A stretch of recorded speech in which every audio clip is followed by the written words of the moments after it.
Have you ever had anybody methodically and systematically disciple you? If you're like most of us, the answer is no. We don't even we don't have much of an understanding even of what it means to disciple. A lot of times we've just turned that into education. And so we go to Bible studies for our whole lifetime. And that's our discipleship. But that's not the way Jesus did it.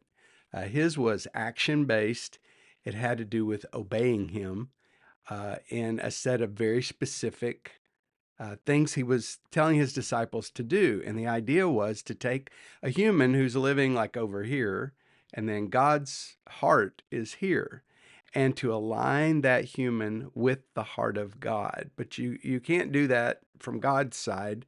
He has to help us, but it has to be done by the human. We have to keep making decision after decision that move us into alignment with God. So we started, in the Philippines when we lived there, we were in the middle of the great harvest of the Philippines. And so there was a new church planted every 8 hours, and it happened for 15 years nationwide.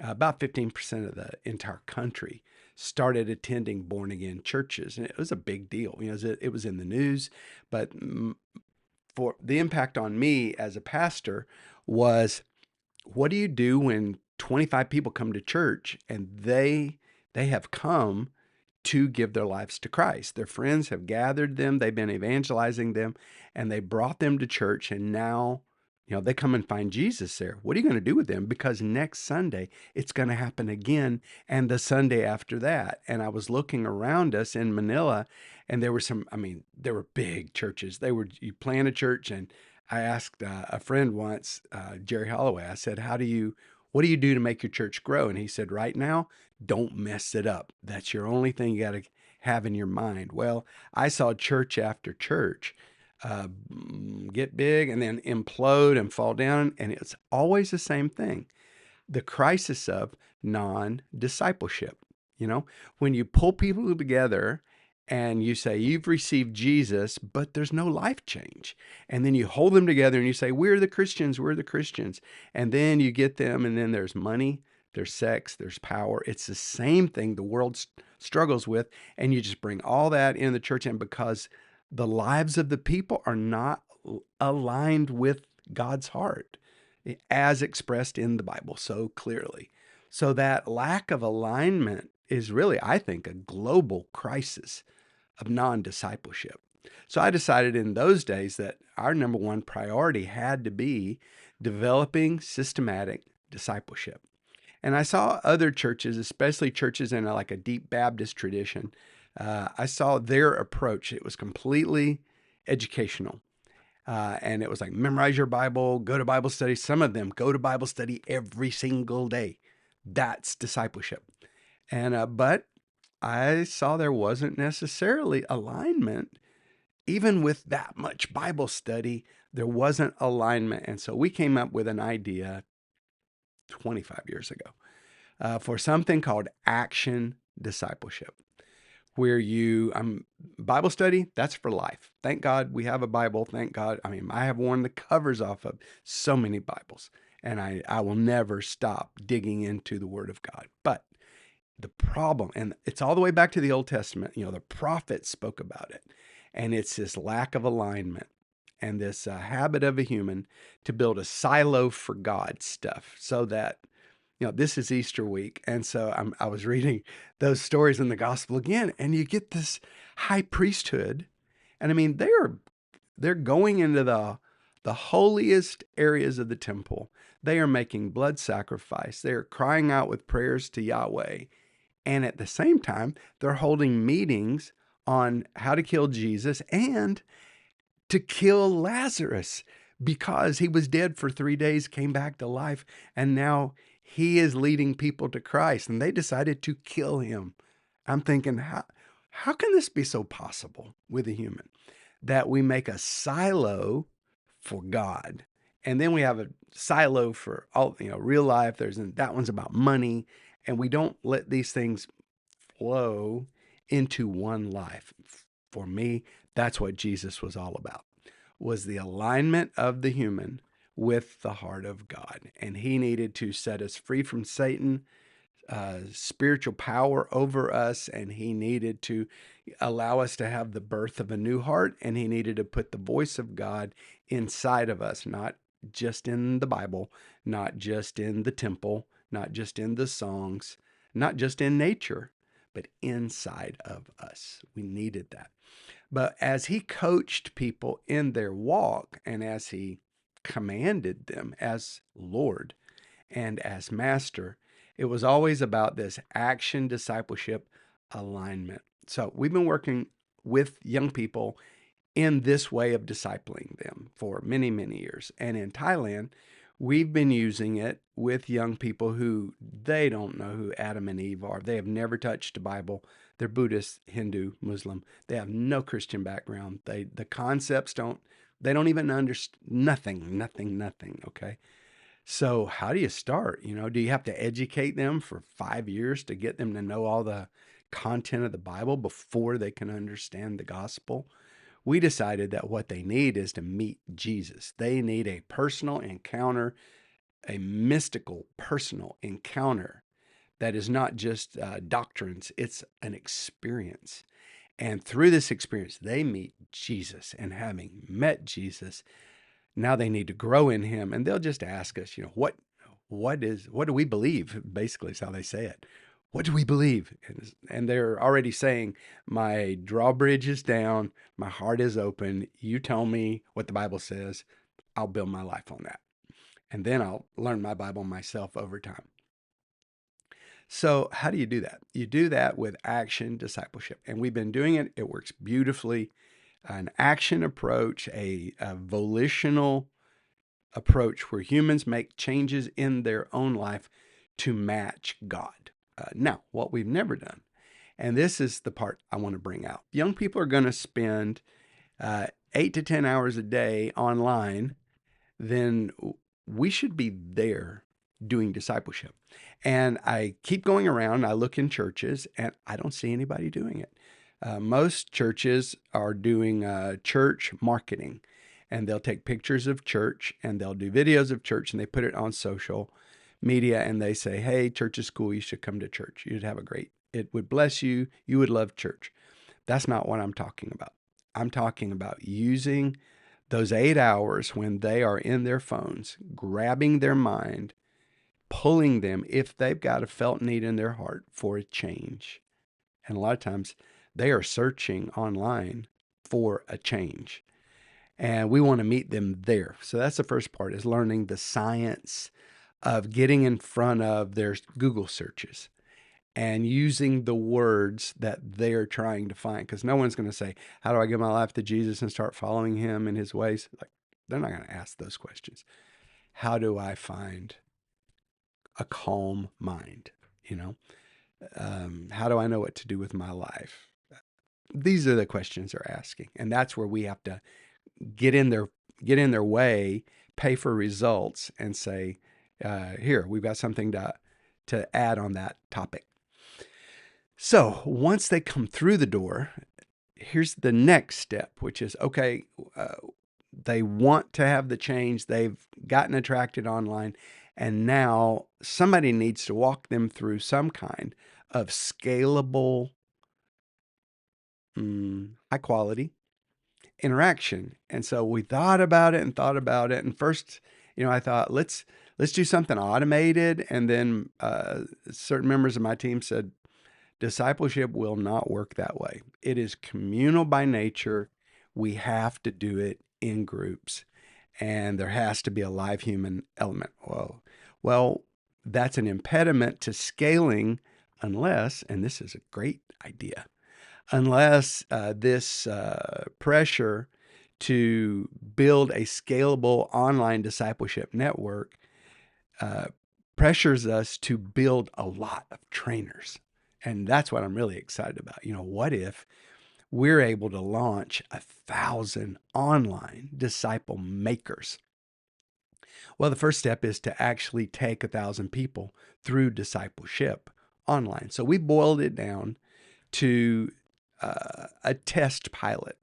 And the test pilot is, we want to go online in cohorts. That means, a group that you meet with, only 1 hour a week. This is not a study. It's not even a discussion.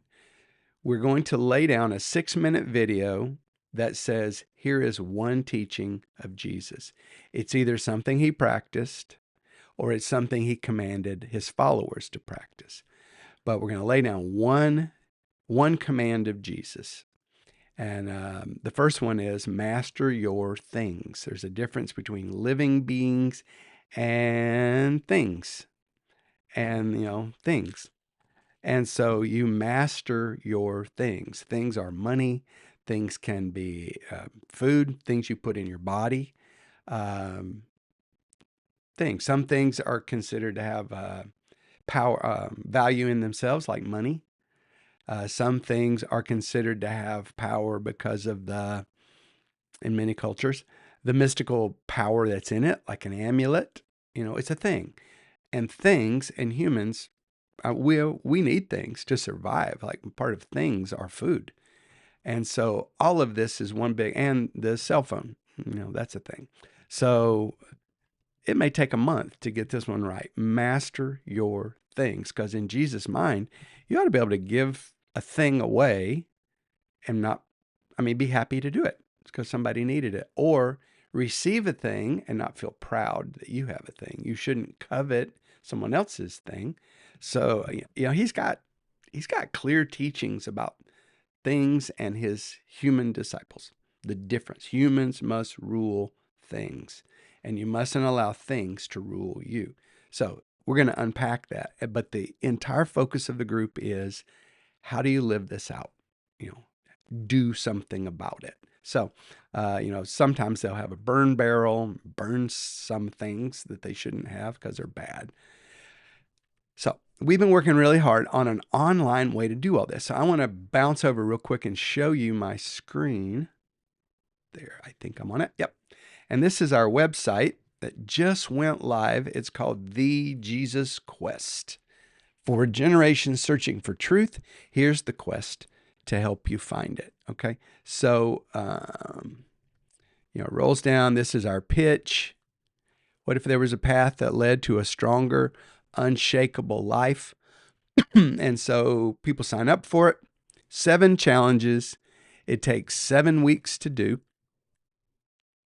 This is challenge number 1, mastering your things. Challenge number 2, forgiving everyone for everything they've ever done to you. Challenge number 3, fix your broken relationships through apologizing to people and taking initiative to fix strained relationships. Welcome children, make them feel honored and special.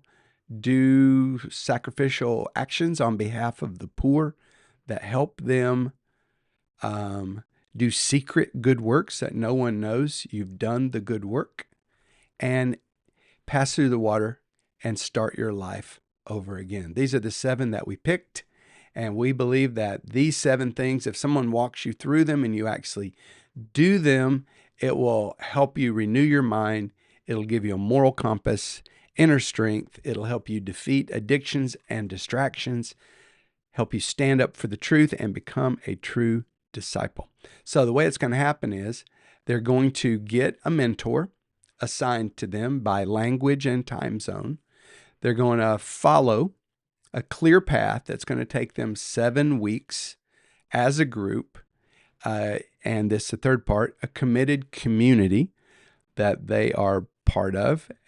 They're going to know these and they're going to become their friends. And then you're going to experience real growth, not by reading books, not by talking about it, but by doing what Jesus said to do. Now, let me bounce you over and let you see the interface. And guys, this has taken so much energy and money and just a lot. But we've been studying for this moment. I really feel like we've been studying for this moment all along. Okay, so here we go. This is my group. I'm going to lead 1 or 2 groups that will be on USA time zones no matter where I'm at in the world. And so this is my back end of what they'll see. Like this is a community board where we'll talk to each other. This is the plan. Okay, so they're going to open. That'll be the first one. And it's got a video.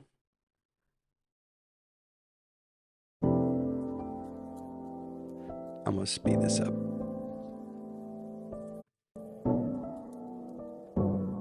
Hi, I'm Chuck Quinley, and I'll be... Okay, so that was me at double speed. And this one tells them, like how to set themselves up for success. And let me get out of that one. We'll get to know each other. Now they do the first video. Then they have their action prompts. And we just work our way through this one quest at a time. We will meet 1 week at a time. Hang on just a minute. Let me try to get back into my... It's a lot of technology. So that's it. That's our push. And I want to start this in the month of May. And so this is an Easter launch. I wanted you to see it first. If you believe that God could use you and that you have an interest, an active interest, because I'm really not trying to get, hundreds of people signed up for this. What I am wanting to do, and you're the first group I want to offer it to. If you're a person that would be able to look around you and say, I want to disciple others. And there are some people I believe I could be the one to disciple them. Now, the beauty of this new approach is you don't have to be the Bible scholar that can say the Hebrew word for this is, all that is gone. That's education. That's important. It's not the same thing as discipleship. Discipleship is working on the alignment of a life with the heart of God. So if you have friends in your circle or people that you believe you could disciple and you want to join Action Discipleship for 7 weeks, the commitment is you got to show up for 7 weeks of meetings. We'll have a prequel where you'll meet the other people in the group, and then you flow through this, and then at the end we'll have a celebration. But there'll be 7 active weeks, 1-hour meeting online. It'll be on Zoom. And that meeting is not a discussion. It's not a Bible study. It's just us all working out how we ourselves are going to live this teaching out. And these things are not like a bucket list where you do one and you go, oh, great, got that one done. You're putting on Christ. You're changing the way you live and you're aligning yourself with Him. So, and maybe you would think, okay, I don't think that's for me. That's fine. But would you pass this video to whoever's in your church? I'm shocked at how many, it's the central activity of the church is discipleship. And how few churches have a minister of discipleship who does anything beyond Christian education. But most churches don't even have one. And when I ask pastors one by one, who's in charge of discipleship for your church and what do you do as discipleship, I get blank looks. And I mean, that's the only thing Jesus said to do. So it lets you know why we're in the state that we're in so many churches. However, there are a lot of churches that their heart is open to this. They want to do better. They just don't know what else to do. And so they're just doing what they've seen others do and what people have taught them, which is let's just study the Bible a lot and go to church a lot. And so all these things are great. Private, personal, pray, have devotions, do all that. That's great too. That's still not alignment. That's preparation for alignment.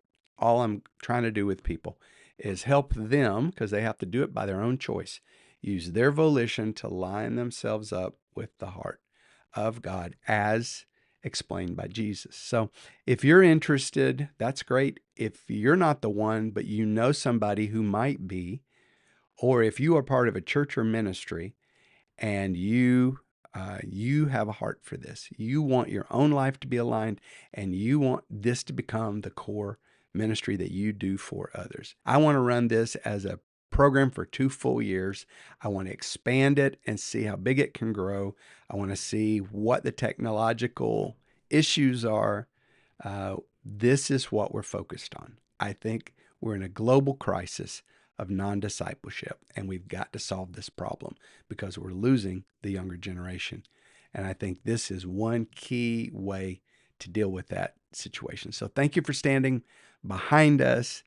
This has been working, and this is going to work online. We just have to work out all the bugs. So if you're interested, just click thejesusquest.com. Thejesusquest.com. That's where the process starts for getting on board. So please pass this around to anybody that you think it could appeal to. And thank you so very much for standing behind us because it's working.